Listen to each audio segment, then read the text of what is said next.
Está começando o podcast Inteligência Jurídica, canal oficial do Machado Meyer Advogados, que atualiza você com nossa visão sobre as questões que impactam seus negócios.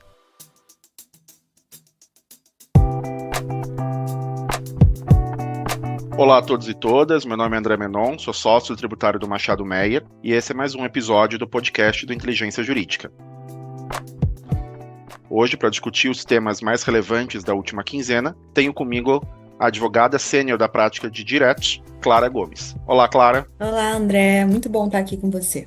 Bom, Clara, a gente tem uma divisão interna aqui de sempre começar falando das decisões proferidas pelos tribunais superiores. Você tem alguma coisa que você acha relevante de a gente pontuar para os nossos ouvintes? Tenho sim, André. Acabou de acontecer no dia 11 de setembro o julgamento de um caso que estava sendo muito aguardado por todos os contribuintes de longa data, que era a discussão envolvendo a tributação pelo imposto de renda quanto aos planos de stock option. Foi o tema repetitivo 1226, RESP 2161509, e tinha mais um RESP também, eram dois RESPs. O que é interessante aqui, eu acho que vale a pena mencionar. O caso era de relatoria do ministro Kukina e houve a divergência da ministra Maria Tereza no julgamento. E foi um julgamento que a Fazenda, especialmente, quis muito que houvesse a vetação do tema. E a discussão basicamente é se sobre a diferença existente entre o momento em que eu exerço a opção de compra do plano de stock option e o momento em que me é concedido o valor de mercado entre essas duas magnitudes, se essa diferença poderia ser tributada no momento do exercício da opção de compra pelo imposto de renda de pessoa física, especialmente. E a discussão que havia sobre isso é se haveria aquisição de uma disponibilidade, de uma riqueza nova pelo empregado, pelo diretor, quando ele exercesse essa opção. E o entendimento que prevaleceu do ministro Kukina e que foi acompanhado pelos demais ministros é de que não. Nesse caso, ele não tem aquisição de uma riqueza nova. Isso porque, quando eu exerço a minha opção de compra do plano de stock option, eu não tenho uma aquisição definitiva de uma riqueza. Essa aquisição só vai acontecer no momento futuro, quando eu vier alienar minhas participações societárias. E para isso foi definido pelo STJ de que a natureza desse contrato é mercantil e não remuneratória. Talvez um ponto que seja importante enfatizar é que ainda há oportunidade da Fazenda apresentar embargos, assim como o contribuinte, e espera-se que a Fazenda apresente embargos. E um ponto talvez muito importante para a Fazenda seja não só a rediscussão do mérito, já que foi uma decisão bastante difícil para a Fazenda, como também pretender limitar o escopo dessa decisão, principalmente para atribuir quais são os planos de stock option, quais são as suas características elementares que levariam ou não à incidência do imposto de renda. Então, essas vão ser as cenas dos próximos capítulos, a gente precisa aguardar, mas possivelmente em pouco tempo nós teremos a apresentação desses embargos e é uma decisão bem próxima do STJ sobre esse tema. Obrigado, Clara, pelos comentários. Falando um pouquinho agora de CARF, queria informar a todos acerca da aprovação de 16 propostas de enunciados sumulares pelo CARF, pelo Pleno do CARF e pelas terceiras turmas da Câmara Superior com relação a temas que são bastante relevantes. Eu não vou passar por cada uma das 16 propostas aprovadas, elas vão estar disponíveis para consulta de todos no nosso site, mas eu gostaria de chamar a atenção para 3, Clara. A primeira delas é uma que diz que a compensação não equivale a pagamento para fins de aplicação do artigo 138 do CTN, que trata de denúncia espontânea. Então, esse é um ponto bastante importante que foi muito discutido pelos contribuintes, no sentido de, assumindo a premissa que a denúncia espontânea ela pressupõe o pagamento do valor ali denunciado, se esse pagamento poderia se dar via compensação. E a súmula aprovada aqui por maioria de votos, né, foram 22 votos favoráveis e 4 contra a aprovação da súmula, ela deixa claro que a compensação não equivale ao pagamento, ou seja, não originaria aqui o benefício da denúncia espontânea. Outra súmula que eu queria ressaltar aqui é uma súmula também aprovada por maioria, foram 7 votos favoráveis e 3 contra, falando que o desembaraço aduaneiro não é instituto homologatório do lançamento e a realização de procedimento de revisão aduaneira, com fundamento no artigo 54 do Decreto-Lei 37 de 66, não implica mudança de critério jurídico vedada pelo artigo 146 do CTN, qualquer que seja o canal de conferência. Me parece também que é uma súmula bastante relevante, porque muito se discutia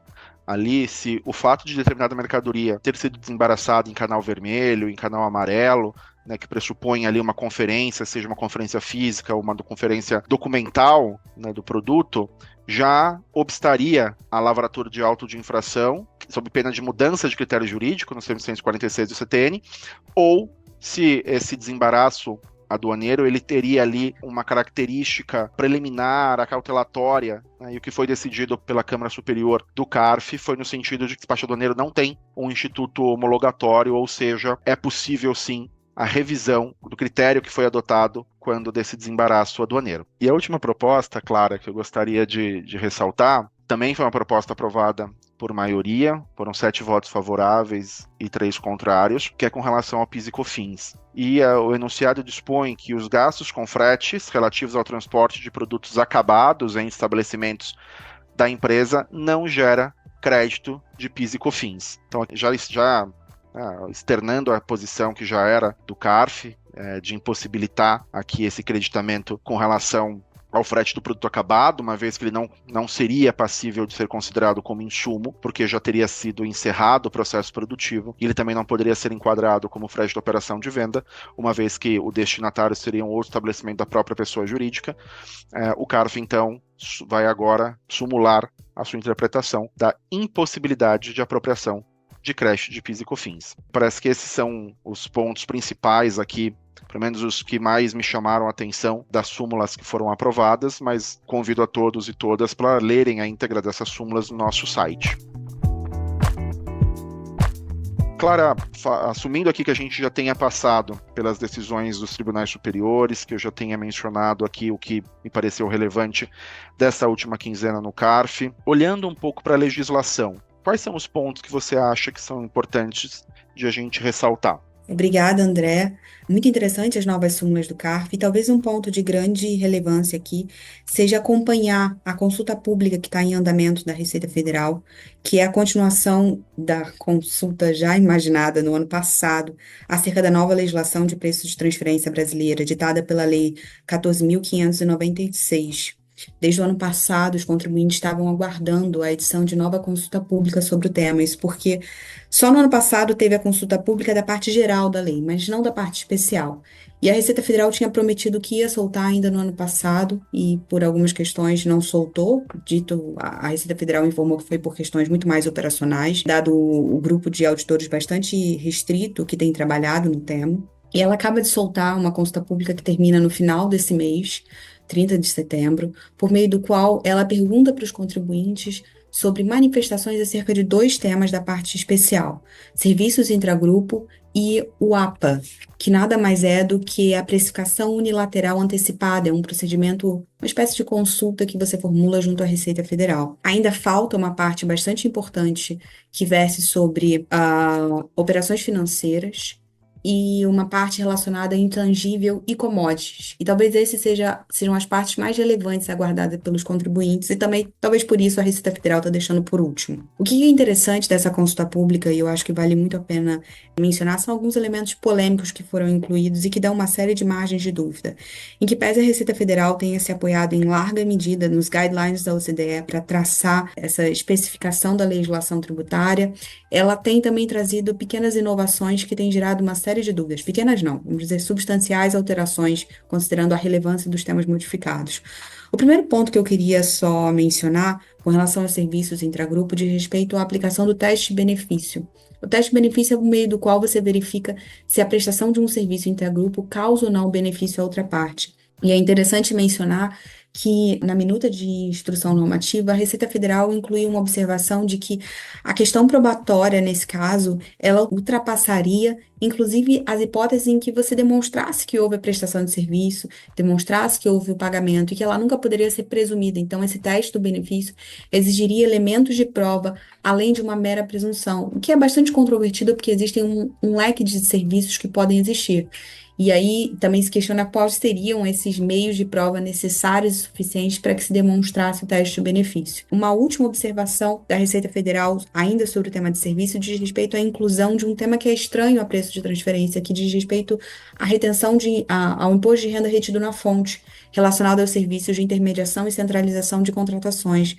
Nesse caso, a Receita Federal incluiu algumas previsões sobre a definição de base de cálculo, e é importante mencionar que esse tema ele é completamente estranho ao preço de transferência, transferência, portanto, deve haver uma grande atenção dos contribuintes sobre ele. Já entrando no tema do APA, é só importante mencionar que o APA é o primeiro procedimento de consulta da Receita Federal que se aproximaria de um mecanismo de negociação efetiva com os contribuintes, ou pelo menos a Receita Federal tenta dar essa conotação, tal como ele é desenhado, inclusive no modelo da própria OCDE. Mas eu acho que tem alguns pontos que chamam muita atenção e que com certeza vão ser objeto de uma grande atuação dos contribuintes, contrária a eles, diz respeito, em primeiro lugar, à concepção de que a Receita Federal ela pode não só privar contribuintes de apresentar o APA, quando excedido um número máximo de APAs anuais. E aí é importante mencionar a Receita Federal sobre o argumento de que é um número muito limitado de auditores capazes de atuar no APA, atuar em matéria de preço de transferência.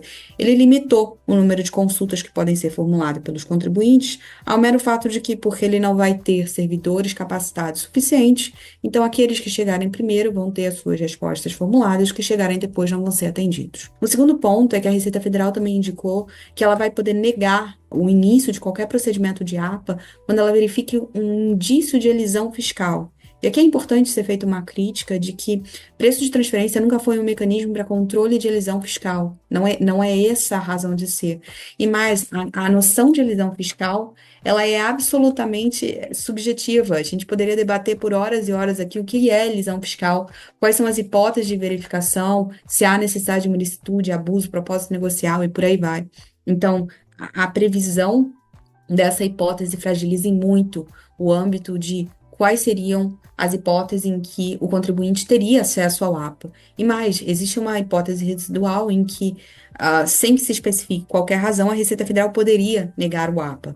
Portanto, negar esse mecanismo de quase, não diria autocomposição, mas de maior garantia de previsibilidade do contribuinte por meio do qual ele pudesse testar a metodologia de aplicação de preço de transferência.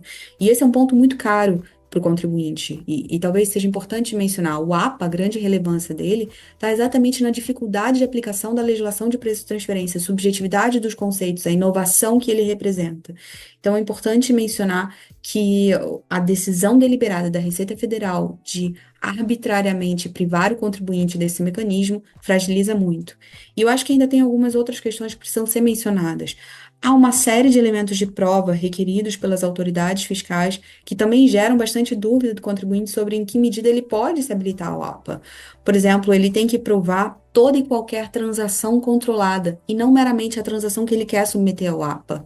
Ele tem que apresentar informações financeiras dos 3 anos anteriores, quando a operação ali submetida é no ano corrente. Ele tem que apresentar suas estratégias negociais que possam, de qualquer forma, influenciar na determinação do preço de transferência. Ele precisa informar quais são os seus concorrentes, não necessariamente aqueles que ele sabe, não necessariamente ele conhece toda a apuração de mercado. E é mais, ele precisa apresentar, por exemplo, projeções de resultado utilizando aquela metodologia, ou seja, a Receita quer saber se nos anos subsequentes essa metodologia vai gerar uma economia, vai gerar uma perda, qual é o efeito. E, inclusive, ele tem que apresentar todo e qualquer acordo ou procedimento amigável que ele tenha celebrado em outras jurisdições, inclusive nas hipóteses em que ele seja uma mera contraparte e, portanto, não tenha sido aquele diretamente beneficiário. Todos esses elementos, em que pese a gente consiga entender qual é o racional por trás da Receita Federal, revelam de maneira inegável que há um interesse arrecadatório muito grande da Receita Federal e um medo muito grande da Receita Federal. Isso porque a decisão do APA ele é vinculante não só para o contribuinte como para o fisco. E é importante mencionar que tanto o contribuinte quanto o fisco podem desistir do APA, ainda que não haja, e esse é um ponto, não houve uma especificação exata na IN de qual seria o momento limite para isso. O APA ele vale por 4 anos, prorrogáveis por mais 2 anos. Há um pagamento, a exigência de pagamento de uma taxa de R$80 mil na primeira concessão e mais 20 mil no pedido de prorrogação. E tem um ponto interessante, é que o APA ele pode versar sobre o passado, futuro e presente. E aqui é muito interessante, então, esse APA que constrói uma norma jurídica entre as partes, ele poderia inclusive regular o passado, que levanta uma série de questionamentos sobre a irretroatividade. Além disso, é importante mencionar que a solução de consulta, e esse é um gargalo vivido em muitas administrações, ela não prevê em que medida as autoridades fiscais vão poder usar as informações coletadas. Portanto, há um grande receio dos contribuintes que, especialmente em cenários em que a Receita Federal desista do APA, uma vez que munida de todas as informações, ela use para fins outros estranhos à legislação de TP, inclusive para fins penais. em que haja qualquer tipo de indício verificado pelas autoridades fiscais. E é importante dizer que na América Latina, em geral, há uma dificuldade de utilização do APA, e talvez isso se espelhe em grande medida o receio e a perspectiva não cooperativa que o contribuinte tem em relação à administração, de que haja, se munido das informações, a administração se valha para outros fins dela. Então, acho que esse é o momento em que o contribuinte vai ter de fala em matéria de preços de transferência com relação a esses temas. Então, a gente espera que haja uma grande participação, e é importante dizer que a Receita Federal já comunicou que as respostas que forem entregues pelos contribuintes vão ser pela primeira vez publicadas no site da Receita Federal. A primeira consulta pública elas não foram. E agora elas vão ser, para que toda a sociedade possa entender qual é a atuação feita por toda a coletividade e qual foi ou não a adesão da Receita Federal a essas respostas. Espera-se que em breve haja uma nova consulta pública, a Receita Federal já informou que vai haver, para tratar da matéria residual, extremamente relevante, que ainda não foi regulamentada. Obrigado, Clara, pelos comentários. Realmente, a matéria é bastante relevante, né, e é bastante importante que os contribuintes ativamente se façam presentes nessa consulta pública. E fico bastante tranquilo aqui de ver o quanto você está imersa nessa matéria para poder ajudar os nossos clientes.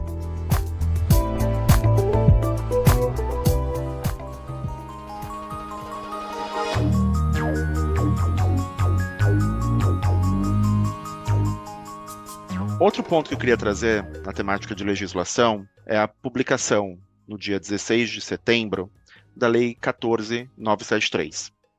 Essa lei, ela tratou sobre diversos temas, em especial o regime de transição da CPRB, a atualização do valor de bens imóveis para pessoas físicas e jurídicas, o regime especial de regularização de bens cambiais e de matéria tributária, a atualização de depósitos judiciais e extrajudiciais, e a condição para a fruição de benefícios fiscais pela Receita Federal. Especificamente com relação ao regime de transição da CPRB, como todos sabem, né, a desoneração da folha ela vai até 31/12 de 2024. E a norma agora traz um regime de transição para essa reoneração da folha. E essa reoneração ela se dará nos anos de 2025 a 2027, com a redução gradual da alíquota da contribuição sobre a receita bruta e um aumento gradual da alíquota sobre a folha. Então, a partir de 2028, as alíquotas, né, que é o final, né, do período de transição, a alíquota sobre a folha voltará a ser de 20% e a contribuição sobre a receita bruta será extinta. Ponto importante, Clara, é que a reoneração da folha, ela vai ter também como um ponto de atenção ali a redução, né, e até a extinção do adicional de 1% da COFINS, que originalmente havia sido instituído exatamente para fazer frente à desoneração da folha. Então, agora que está sendo reonerada, né, a ideia é que haja também a redução gradual desse impacto de 1% sobre a COFINS em importação. Então, no período de 2025, a alíquota vai passar a ser de 0,8%, em 2026 a alíquota será de 0,6%, em 2027, a alíquota será de 0,4%, e em 2028, quando vai haver a extinção efetiva da desoneração, né, a extinção efetiva da contribuição sobre a receita bruta, haverá também a extinção do adicional de 1% da COFINS. Foi instituído também o regime especial de regularização geral de bens cambial e tributário, que permite, na verdade, a declaração voluntária de recursos, né, bens, direitos de origem lícita, não declarados ou declarados com omissão ou incorreção em relação a dados essenciais que sejam mantidos no Brasil ou no exterior, ou repatriados por residente ou domiciliado, de acordo com a legislação cambial ou tributária. O prazo de adesão desse regime especial é de 90 dias, contados da data da publicação da lei, ou seja, contados lá de 16 de setembro, né? E a adesão deve ser feita por meio de declaração voluntária, com a indicação da situação patrimonial em 31/12 de 2023, juntamente com o pagamento do imposto e da multa. Outro ponto que eu julgo importante aqui, Clara, a questão com relação aos depósitos judiciais. Hoje em dia, né, pelo menos até a publicação aqui da Lei 14.973, a gente tinha os depósitos judiciais sendo atualizados pelo mesmo índice que atualiza o tributo, ou seja, a Selic. Só que essa lei agora ela traz diversos pontos de alteração procedimentais em específico, né, como, por exemplo, a destinação dos depósitos todos da Caixa Econômica Federal, o procedimento de fazer esse depósito, que é por meio de um DARF específico e tal. Mas o ponto que mais me chama a atenção é o fato de que essa norma, ela desatrela a atualização do depósito judicial do depósito do tributo a qual a atualização do tributo a qual o depósito corresponde. Então, não é indicado na legislação qual será o índice, fala só que será um índice oficial, né, que reflita a inflação, mas não fala qual que é esse índice. E o meu ponto é que, em um cenário que eu tenho a atualização do tributo seguindo pela Selic e a atualização do depósito seguindo por um índice diverso, mesmo que oficial, o meu receio aqui são os problemas que isso pode ocorrer. Em um cenário em que eu tenho o levantamento desse depósito judicial pelo contribuinte, não me parece aqui que eu vá uma situação desfavorável, né? Obviamente o contribuinte ele perde um pouco da atualização, mas de toda forma existe uma autonomia, mas o meu receio é nos casos em que o contribuinte eventualmente venha a perder a ação judicial que gerou este depósito. Se eu faço um depósito de R$100 para discutir um débito de R$100 e essa discussão demora 5 anos, o meu débito vai valer lá na frente R$150, só que o meu depósito judicial está em 120. O contribuinte vai ter que complementar esse valor, né? A norma não é expressa com relação a isso.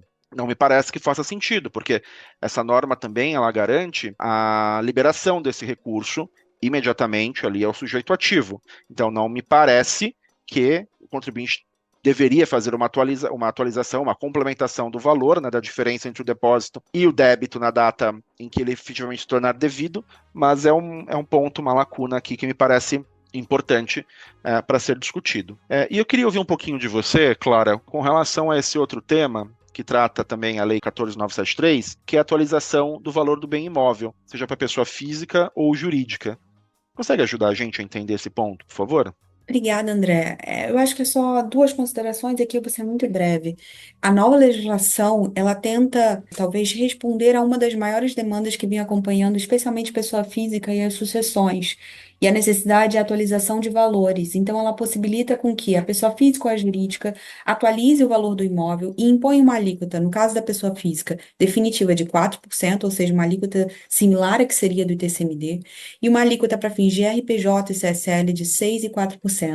É importante entender que esse movimento, certamente, ele vai ser verificado por todos os estados que contavam. Ele sempre foi um grande ganho dos estados oferecerem uma alíquota mais baixa e atraírem com que o contribuinte ele tributasse essa diferença na sede do ITCMD e não no IRPJ, o IRPF, em que a tributação seria mais alta. Então, eu acho que certamente a gente vai ter que acompanhar qual vai ser o desenrolar desse conflito que possivelmente vai se instaurar entre estados e União. Perfeito.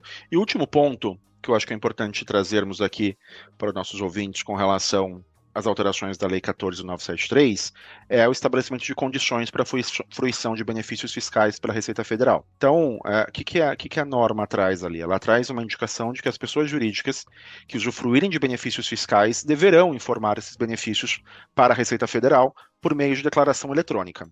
O conceito de benefícios são incentivos, renúncias, imunidades e os valores de crédito tributário relacionado ali à eventual desoneração. A norma ela traz a indicação de que a pessoa jurídica que deixar de entregar ou entregar em atraso a declaração estará sujeita a penalidade limitada a 30% do valor do benefício, calculada por mês ou fração incidente sobre a Receita Bruta. E que a Receita Federal irá estabelecer os benefícios fiscais a serem informados, bem como os prazos, termos e condições para a prestação dessas informações.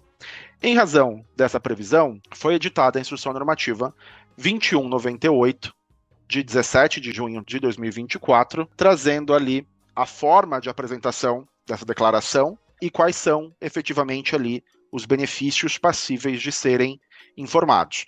Essa instrução normativa, a despeito de ser bastante recente, né, ela já foi alterada, pela Instrução Normativa 2204, de 19 de julho, e pela Instrução Normativa 2216, de 5 de setembro, em especial quando a gente olha para o anexo único, para trazer ali um item bastante largo, né, de cabimento de benefícios fiscais, que seriam ali as subvenções para investimento. Então, meu ponto aqui é a necessidade de os contribuintes todos analisarem tanto a Lei 14973, quanto a IN 2198, para fins de identificar ali a obrigatoriedade ou não de cumprimento dessa regra de indicação de benefícios fiscais, porque uma multa limitada a 30% do valor do benefício realmente é algo que impacta bastante ali os contribuintes, né? Clara, e por fim aqui um ponto que eu acho que é importante a gente trazer também aos nossos ouvintes com relação ao PLP 68.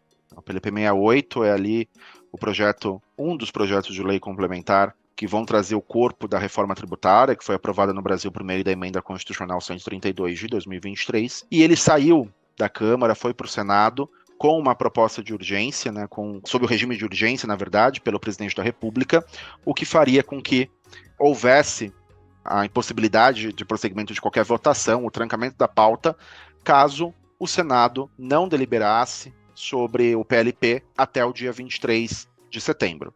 Não houve a aprovação desse PLP até essa data. A estimativa que a gente tem conversando com os senadores é que essa aprovação se dê entre os meses de outubro e novembro. E o que a gente ouviu também de bastidores dentro do Senado é que vai haver a retirada dessa urgência. Estimava-se que essa retirada fosse se dar no dia 25 de setembro, quando o presidente voltasse da Assembleia Geral da ONU, mas até o momento não houve essa retirada e a pauta do Senado segue então trancada. Mas eu friso aqui que a estimativa é sim de que haja retirada dessa urgência, ou seja, a votação ela efetivamente ocorreria apenas em outubro ou início de novembro.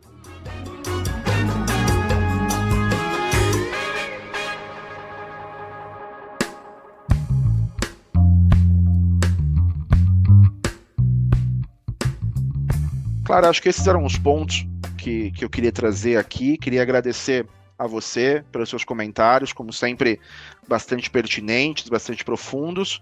E queria agradecer também aos nossos ouvintes e esperamos vocês no nosso próximo episódio. Obrigado. Muito obrigada, André. Até a próxima. Obrigada pelas suas palavras.